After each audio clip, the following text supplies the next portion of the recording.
하나님 말씀을 우리 같이 보시겠습니다. 구약 성경 사무엘상 23장 15절에서 29절 말씀 같이 보시겠습니다. 사무엘상 23장 15절로 29절 말씀 제가 읽어드리겠습니다.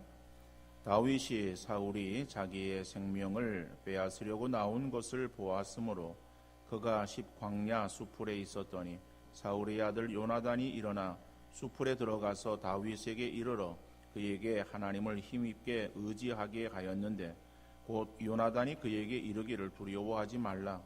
내 아버지 사울의 손이 네게 미치지 못할 것이요 너는 이스라엘 왕이 되고 나는 네 다음이 될 것을 내 아버지 사울도 안다 하니라.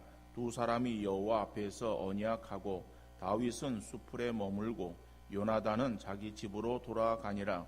그때에 10사람들이 기브아에 이르러 사울에게 나와 이르되 다윗이 우리와 함께 광야 남쪽 하길라산 숲을 요새에 숨지 아니하였나이까. 그러하온즉 왕은 내려오시기를 원하시는 대로 내려오소서. 그를 왕의 손에 넘길 것이 우리의 의문이이다 하니 사울이 이르되 너희가 나를 긍휼히 여겼으니 여호와께 복받기를 원하노라. 어떤 사람이 내게 말하기를 그는 심히 지혜롭게 행동한다 하나니 너희는 가서 더 자세히 살펴서 그가 어디에 숨었으며 누가 거기서 그를 보았는지 알아보고 그가 숨어있는 모든 곳을 정탐하고 실상을 내게 보고하라. 내가 너희와 함께 가리니 그가 이 땅에 있으면 유다 몇천 명 중에서라도 그를 찾아내리라 하더라. 그들이 일어나 사울보다 먼저 시브로 가니라. 다윗과 그의 사람들이 광야 남쪽 마온 광야 아라바에 있더니 사울과 그의 사람들이 찾으러 온 것을 어떤 사람이 다윗에게 아뢰매 이에 다윗이 바위로 내려가 마온 황무지에 있더니 사울이 듣고 마온 황무지로 다윗을 따라가서는 사울이 산 이쪽으로 가매 다윗과 그의 사람들은 산 저쪽으로 가며 다윗이 사울을 두려워하여 급히 피하려 하였으니 이는 사울과 그의 사람들이 다윗과 그의 사람들을 애워싸고 잡으려 함이었더라. 전령이 사울에게 와서 이르되 급히 오소서. 블레셋 사람들이 땅을 침노하나이다. 이에 사울이 다윗 뒤쪽 길을 그치고 돌아와 블레셋 사람들을 치러 갔으므로 그곳을 셀라하만누곳이라 칭하니라. 다윗이 거기서 올라가서 엔게디 요새에 머무니라. 아멘.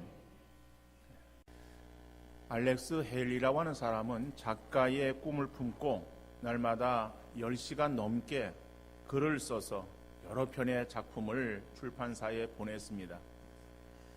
그러나 매번 거절 편지를 받아야 되었습니다. 그러다가 39세가 되던 해에 흑인 지도자인 말콤 엑스를 만나서 그의 자서전을 출판하면서 베스트셀러 작가로 거듭나게 되어집니다. 이후에 헤일리는 할머니에게서 전해들은 가족사를 책으로 만들기 위해서 전국의 도서관을 찾아다니면서 글을 쓰는데 필요한 자료들을 구했습니다. 또 노예로 끌려온 7대조 할아버지 심리를 자세히 묘사하기 위해서 직접 남아프리카에서 미국까지 가는 화물선을 타고 속옷만 입고 지내기도 했습니다. 그렇게 노력한 끝에 그는 소설 뿌리를 출판해서 최고의 작가가 되어졌습니다. 그런데 유명한 작가가 되어진 이 헤일리의 집에 그의 명성과는 걸맞지 않게 거북이가 높은 담장 위에 올라가 있는 모습을 찍은 초라한 사진 하나가 걸려 있었습니다. 어느 날 친구가 이 헤일리 집에 와서 묻습니다. 아니 왜 이상한 사진을 걸어 놓았냐라고 그렇게 물었을 때에 헤일리는 나는 내가 쓴 작품을 볼 때에 어떻게 이러한 위대한 글을 쓸 수 있었는가, 어디서 이러한 영감을 얻을 수 있었는가 생각하면서 스스로 교만해질 때가 있다네. 그럴 때마다 나는 저 그림을 보고 생각하는데 저 거북이가 제 힘으로 스스로 저 높은 담장에 올라갈 수 있었을까? 누군가의 도움으로 올라갔을 것이다. 거북이처럼 부족한 내가 이 자리까지 이렇게 올 수 있었던 것은 누군가 나를 도와주었기 때문이다라고 늘 생각을 한다라고 이야기를 했어요. 우리에게 있어서도 펼쳐지는 상황 속에서 내가 잘나서 이렇게 했다는 교만한 생각은 버리고 하나님의 도우심과 인도하심으로 잘 지나고 있음을 잊어서는 안 될 것입니다. 오늘 본문에서도 보면은 다윗이 계속해서 사울 왕을 피해 도망다니고 있습니다. 다윗이 사울을 피해서 십광야 수풀에 숨어 있을 때 그 지역의 십사람들이 사울에 가가지고 다윗이 십광야에 있다는 소식을 알려줍니다. 사울이 그 소식을 듣고 그리고 그 소식을 전해준 사람들에게 칭찬을 합니다. 그리고 선벌대를 먼저 보내고 자기도 뒤따라서 군사들을 데리고 다윗을 잡으러 오는 거예요. 주위의 사람들이 자기의 이익을 위해서 사울 편에 서고 다윗을 버립니다. 그러다 보니까는 이 다윗은 점점 그의 입지가 좁아지고 있었어요. 사울을 피해서 도망다니는 신세가 불안과 염려로 가득 찼지만은 그러나 사울의 대적은 사울뿐만 아니라 주변에 모든 그러한 사람들로 산재되어 있는 그러한 상황에 다윗이 처해 있게 되었던 것이죠. 그러니까 살얼음 반을 걷는 것 같은 그러한 위기 가운데 다윗이 처해 있게 되어졌습니다. 그러지만은 하나님께서는 그러한 다윗을 보호하고 계심을 볼 수가 있습니다. 오늘 본문에서 다윗을 향한 하나님의 도우심이 어떻게 나타나고 있는지를 우리가 살펴보면서 오늘 우리의 삶에서도 도우시는 하나님의 인도하심을 바라볼 수 있기를 간절히 바랍니다. 첫 번째로 하나님의 도우심은 사람을 통한 위로하심으로 나타나고 있음을 보게 되어집니다. 하나님의 도우심이 이 다윗에게 어떻게 나타났는가? 사람을 통한 그러한 위로하심으로 다윗을 돕고 계시다라고 하는 거예요. 오늘 본문 16절 17절 말씀에 보면은 사울의 아들 요나단이 일어나 수풀에 들어가서 다윗에게 이르러 그에게 하나님을 힘있게 의지하게 하였는데 곧 요나단이 그에게 이르기를 두려워하지 말라. 내 아버지 사울의 손이 내게 미치지 못할 것이요 너는 이스라엘 왕이 되고 나는 네 다음이 될 것을 내 아버지 사울도 안다 하니라. 오늘 이 본문 15절 말씀에 보면은 지금 사울이 자기의 생명을 빼앗으려고 나온 것을 다윗이 보고 십광야 수풀에 숨었어요.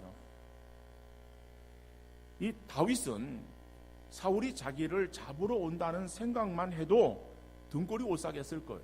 그런데 지금 자기를 잡으러 오는 사실을 그 사울을 보았다라고 말하고 있습니다.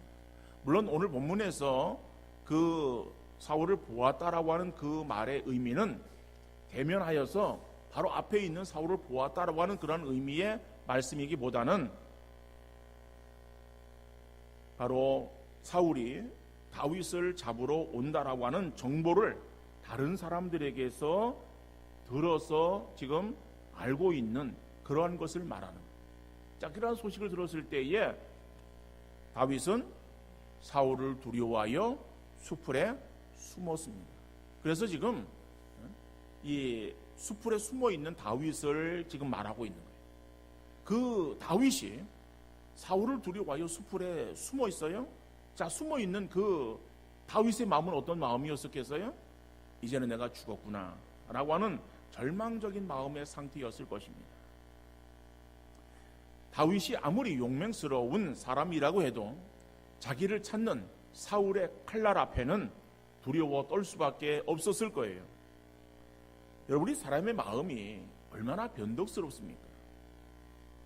세상이 다 자기 것이냐 큰 기쁨 가운데 있다가도 실망스러운 말 한마디에 땅이 꺼져라 한숨을 내쉬는 것이 우리 사람의 모습 아니겠습니까? 이러한 불안한 상태 속에 다윗을 찾아온 그러한 사람이 바로 요나단이었다라고 하는 거예요. 자, 요나단이 다윗을 찾아왔다라고 하는 그 사실만으로도 다윗에게는 위로가 되었을 거예요. 그런데 오늘 본문에서는 요나단이 다윗을 찾아서 어떠한 일을 행했는가라고 하는 것을 말씀하고 있습니다. 오늘 본문은 요나단이 다윗을 찾아와서 위로하며 하나님을 힘있게 의지하라고 권하고 있는 그러한 말씀을 하고 있어요. 그런데 이 하나님을 힘있게 의지하라라고 하는 이 말을 원문을 직역하면은 어떤 의미인가 하면은 그는 요나단을 의미합니다. 이제 그가 그의 손을, 여기에서 그의 손은 다윗이에요. 그러면은 요나단이 다윗의 손을 하나님 안에서 강하게 하였다라고 하는 그런 말이 되는 거예요. 그러니까 오늘 우리 한글 성경에서 이렇게 나와 있지만은 그것을 원문에 나오는 그 내용을 그대로 이렇게 보면은 그런 말이에요. 요나단이 다윗의 손을 강하게 하였다. 하나님 안에서 강하게 하였다라고 하는 그러한 말이다라고 하는 거죠. 자, 그러면은 여기서 보면은 요나단이 강하게 한 것이 무엇인가 하면 다윗의 손이에요. 자, 다윗은 지금 사울을 피해서 도망다니면서 지치고 깊은 좌절감에 빠졌을 거예요. 자, 지금 다윗의 이러한 지치고 어떠한 마음의 깊은 어떠한 좌절과 그 다음에 불안한 상태에 좀 놓여 있는 그러한 이 상태를 히브리어에서는 어떻게 그것을 묘사하는가 하면은 손이 늘어진 자라고 표현하고 있어요. 그러니까 성경에 보면은요, 시편을 이렇게 보면서 보면은 손이 늘어진 자라고 하는 그런 그 말씀들이 나와요. 그런 말씀들은 손이 늘어졌다라고 하는 것이 무슨 의미인가? 이것은 그의 마음이 지치고 그리고 굉장히 다운되어 있는 그러한 그 상태를 나타내고 있는 그러한 말이에요. 그러니까 지금 다윗이 그러한 상태에 있어요. 그러니까 다윗이 정말 아주 축 처져서 뭐 더 이상의 어떠한 희망을 갖지 못하는 그러한 상태에 있는 다윗을 말하고 있습니다. 그러한 그 다윗을 요나단이 찾아와서 그의 손을 강하게 하였다. 자, 그런데 그의 손을 강하게 하였는데 무엇으로 그의 손을 강하게 하였는가? 라고 하는 것은 하나님 안에서라고 합니다. 근데 그 하나님이라고 하는 그 히브리어를 볼 때 이게 거기에는 전치사가 결합되어서 이것은 하나님으로 말미암아 라고 하는 의미를 가지고 있는 말이에요. 그러니까는 지금 요나단이 다윗을 찾아왔습니다. 찾아와서 그 다윗에게 오늘 본문에서는 다윗을 힘있게 하나님을 의지하도록 그렇게 했다라고 하는 그 말인데 그 말의 의미가 무엇인가 하면은 하나님으로 말미암아 그의 손을 더욱더 이제 강하게 해 주었다라고 하는 거예요. 다시 말하면은 이 요나단이 다윗을 격려하고 위로한 것이 인간적인 그러한 얼굴을 대면하여서 다윗이 요나단을 얼굴을 보고 위로를 받았다, 힘을 얻었다라고 하는 말이 아니라 하나님으로 말미암아 힘을 얻게 되었다라고 하는 것을 말하고 있어요.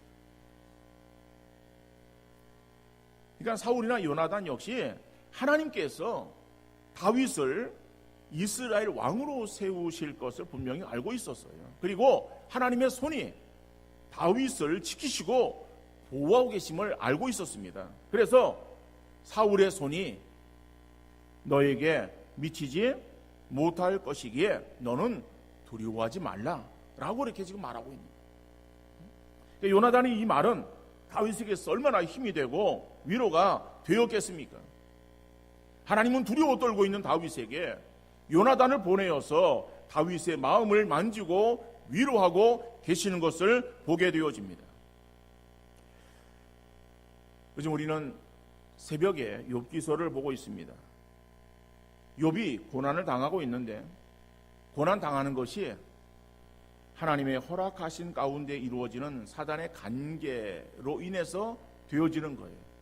근데 우리는 이 욥기서의 말씀들을 우리가 읽기도 하고 아니면은 또 그 내용을 다 알고 있어요. 결국 욥이 고난을 당하지만은 그러나 지나고 났을 때에 하나님께서 마지막에는 그에게 갑절의 복을 허락해 주셨다라고 하는 그러한 욥기 42장의 말씀의 내용들을 우리는 알고 있어. 그렇기 때문에 그 주어지는 과정 속에서의 그러한 그 욥과 친구들과의 대화, 또 욥과 하나님과의 그러한 그 대화 속에서의 나타나고 있는 그러한 그 내용들이 있어서 별로 우리는 그렇게 깊이 실감하지 못하고 말씀을 읽을 수도 있습니다. 자, 그러지만은 지금 욥은 스스로 생각할 때에 어떠한 이유 없는 고난을 당하고 있어요. 그런 고난을 당하고 있는 그러한 가운데 친구들이 찾아와서 이 욥에게 자기 입장에서 이야기를 하는 거예요.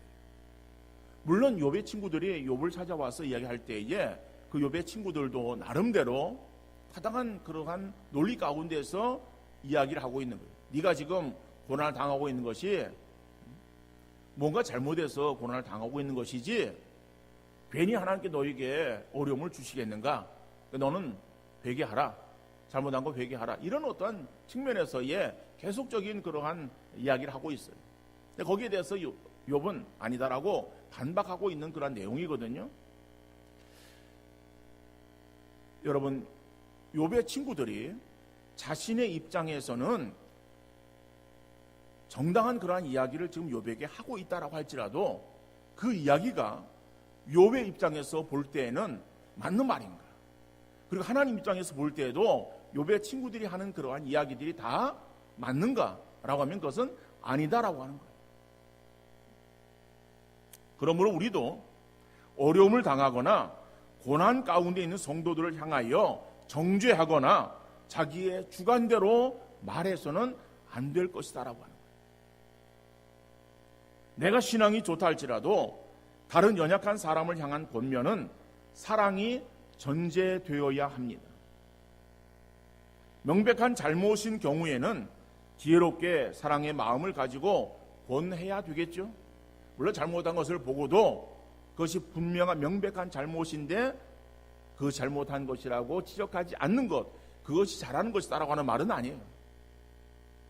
물론 잘못했을 때에 그를 깨우쳐서 그리고 그러한 잘못에서 돌이킬 수 있도록 해주는 것이 우리 옆에 있는 그러한 이웃의 도리라고 생각이 되어집니다. 그러나 그런 일을 행할 때에도 사랑을 가지고 지혜롭게 그 사람을 권하고 또 그 사람을 인도하는 자세가 필요하다라고 하는 것이죠.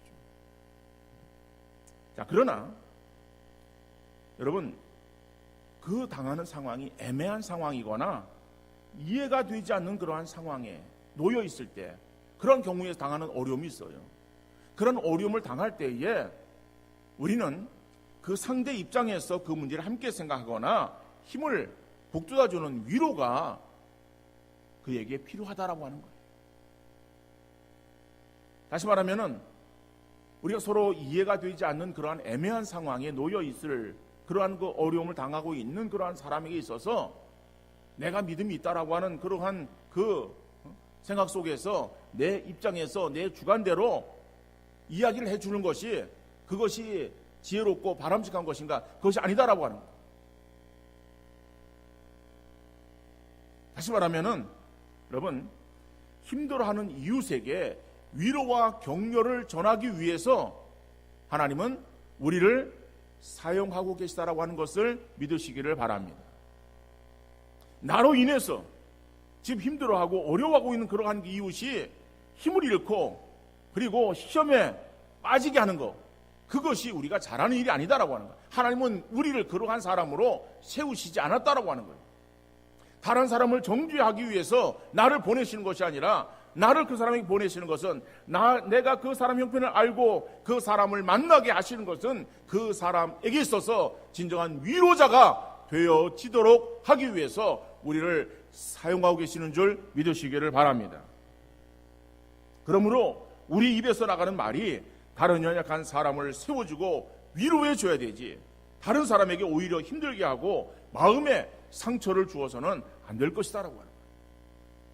우리가 정의라는 미명하에 다른 사람들을 얼마나 힘들고 어렵게 하고 있는가, 한번 우리 스스로 살펴볼 수 있기를 바랍니다. 하나님은 사람을 통하여 위로의 손길을 펴기를 원하신다.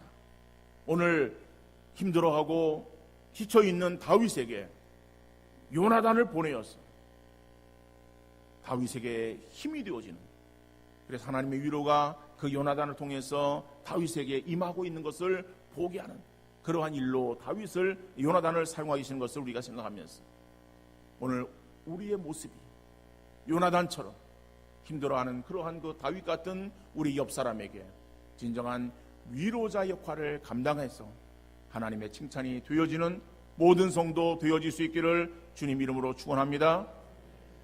두 번째로 하나님의 도우심은요, 상황을 통하여 역사하십니다.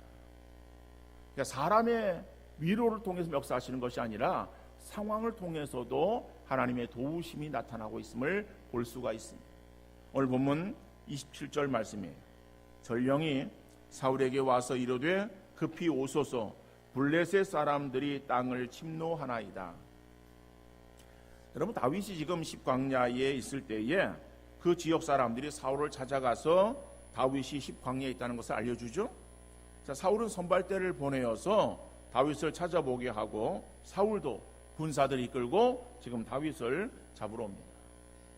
그러니까 사울이 다윗을 잡으러 왔다는 것이 다윗 전해지고, 다윗은 사울을 피해서 마온 황무지로 이제 내려갑니다. 다윗이 열심히 사울을 피해 옵니다. 그러나 지금 사울이 군사를 이끌고 다윗을 잡으러 오는 거예요. 그러니까 다윗은 사울을 두려워할 수밖에 없지 않습니까? 그리고 급히 피해요. 여러분, 피하지만은 그러나 사울이 많은 군사들이 끌고 점점 포위망을 좁혀오고 있는 거예요. 이제 다윗은 꼼짝 못하고 사울에게 잡혀야 되는 위기의 순간을 만나게 되어집니다. 이런 위기의 순간이 다윗에게 주어졌을 때 사울에게 전해지는 전령의 그 한마디, 그것은 블레셋이 쳐들어왔습니다 라고 하는 소리예요. 여러분, 다윗에게 이러한 위기 상황이 지금 처해지게 되었을 때에, 아니 웬 블레셋 사람들의 공격 소식인가, 우리는 그렇게 생각할 수 있습니다. 이것을 보고 일반 사람들은 다윗이 재수가 좋다느니 아니면 우연히 그런 일들이 일어났다라고 그렇게 말할 수 있을 것입니다. 그러나 이것은 우연한 일도 아니고 다윗이 재수가 좋아서 그렇게 되어진 것도 아닙니다. 이것은 믿음의 사람 다윗을 향한 하나님의 돌보심인 줄 믿으시기를 바랍니다. 로빈슨 목사님이 계셨습니다. 이 목사님이 간증을 하는데 1949년에 전쟁이 끝나고 그 목사님 가족은 할머니의 병으로 깊은 근심에 빠지게 되었다 그래요. 할머니는 피가 부족한데 그 피가 RH-AB형이에요. 아주 드문 혈액형. 아무리 그 피의 혈액형을 가진 사람을 찾아보아도 찾지 못해서 결국 그 할머니가 죽을 수밖에 없는 상황에 처해지게 되었습니다. 그러다 보니까 온 가족이 큰 슬픔에 빠져 있었던 거예요. 그래서 이 목사님의 아버지는 병원에서 나와서 이제 옷을 갈아입기 위해서, 병원 오래 있었기 때문에 옷이 이제 더러워졌겠죠. 그래서 옷을 갈아입기 위해서 집으로 차를 몰고 가는 길에 길가에서 차를 태워달라고 손을 흔들고 있는 한 군인을 보게 되어집니다. 아버지는 그 어머니, 할머니 일 때문에 너무 상심해서 그냥 지나치려다가 마음속에서 태우라라고 하는 음성이 들리는 것 같아서 차를 멈추고 군인을 태웠습니다. 그러나 그 아버지는 아무 말도 안 하고 눈물만 흘리면서 차를 운전하니까는 군인이 옆자리에서 보다가 아니 왜 눈물 흘리십니까? 라고 물었어요. 그래서 어머니가 지금 병원에서 죽어가고 계십니다. 그러니까는 어떤 병이 걸리셨습니까? 물을 수밖에 없겠죠. 다른 병이 아니라 피가 없어서, 그런데 그 피가 RH-AB형입니다. 그래서 그 피를 도무지 구할 수가 없어서 그 피가 없으면 살 수가 없는데 지금 그래서 어머니가 죽어가고 있습니다 라고 얘기를 했어요. 그랬더니 차에 타고 있던 그 군인이 그래 웃으면서 그래서 그의 신분증을 내놓았어요. 그 신분증에 보니까는 거기에 혈액형 근안에 RH-AB형으로 쓰여 있었어요. 그러니까는 RH-AB형의 피를 가진 군인이 마침 그 차를 탄 거예요. 그러면서 그 군인이 차를 돌려서 나를 병원으로 데려가십시오 라고 말하자 그 아버지는 너무 좋아서 그래서 집으로 가던 방향을 돌려서 다시 병원으로 가서 그 군인의 피를 수혈해서 할머니를 살렸다는 거예요. 이 RH-AB형이 뭐 100만 명 중에 뭐 몇 명 있을까 말까 하는 아주 귀한 그러한 이 피였는데 그 피가 마침 되어준 그 군인에게 있어서 그 피를 가지고 있었고 그 피를 가진 군인이 마침 수혈을 해서 그래서 할머니가 살게 되어졌다라고 하는 것이죠. 그래서 피를 나눠준 그 군인은 이름도 주소도 말하지 않고 헌혈이 끝나자 아무도 모르게 병원에서 사라져 버렸습니다. 목사님의 가족들은 군인의 이름을 모르는데 그 사람이 진짜 군인이었는지 아니면 군복을 입은 천사였는지 모른다라고 그렇게 이제 이야기를 했다는 거예요. 그런 이제 간증이 있습니다. 여러분, 하나님은 전능하신 하나님이시기에 하시고자 하시면은 어떠한 방법을 통해서든지 역사하시는 줄 믿으시기를 바랍니다. 오늘도 하나님은 우리를 도우시기를 원하십니다. 하나님 믿는 자의 편이 되시고 믿는 자의 아버지가 되십니다. 하나님은 모든 믿는 자의 도움이 되시지만은 그러나 하나님의 사랑을 더 많이 받는 사람들이 있어요. 잠언 8장 17절 말씀 보니까는 나를 사랑하는 자들이 나의 사랑을 입으며 나를 간절히 찾는 자가 나를 만날 것이니라. 시편 145편 18절에 보니까는 여호와께서는 자기에게 간구하는 모든 자, 곧 진실하게 간구하는 모든 자에게 가까이 하시는도다. 여러분, 하나님의 사랑을 입고 하나님을 만나고 하나님을 가까이 하는 자가 있다라고 말씀하고 있습니다. 하나님을 찾고 사랑하며 그 앞에 무릎을 꿇고 진실하게 간구하는 그러한 사람들, 하나님께서 더욱더 그 사람들에게 큰 사랑과 은혜를 베풀어 주시는 줄 믿으시기를 바랍니다. 하나님 기뻐 만나시며 은혜 베푸시고 복 주시는 사람, 얼마나 귀한 사람입니까?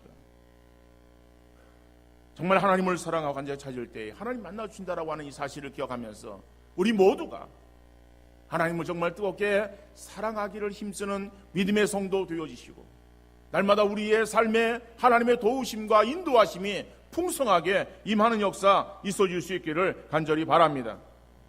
하나님이 도와주시지 않아도 내 마음대로 할 수 있다라는 생각에 하나님을 찾지 않는 사람, 하나님께서도 별 관심을 갖지 않으실 거예요. 신앙생활을 하는 성도 되었기에 하나님의 특별한 사랑과 도움 가운데 우리가 거해야 되지 않겠습니까? 하나님이 어떠한 사람을 찾고 계시고 어떠한 사람에게 지속적인 관심을 가지고 계시는가를 확신하여 하나님 마음에 합당한 사람 다 되어질 수 있기를 간절히 바랍니다. 우리의 힘이나 능력이 아니라 하나님의 도우심 가운데 형통의 복을 받아 누리는 복된 성도 되어질 수 있기를 주님 이름으로 축원합니다.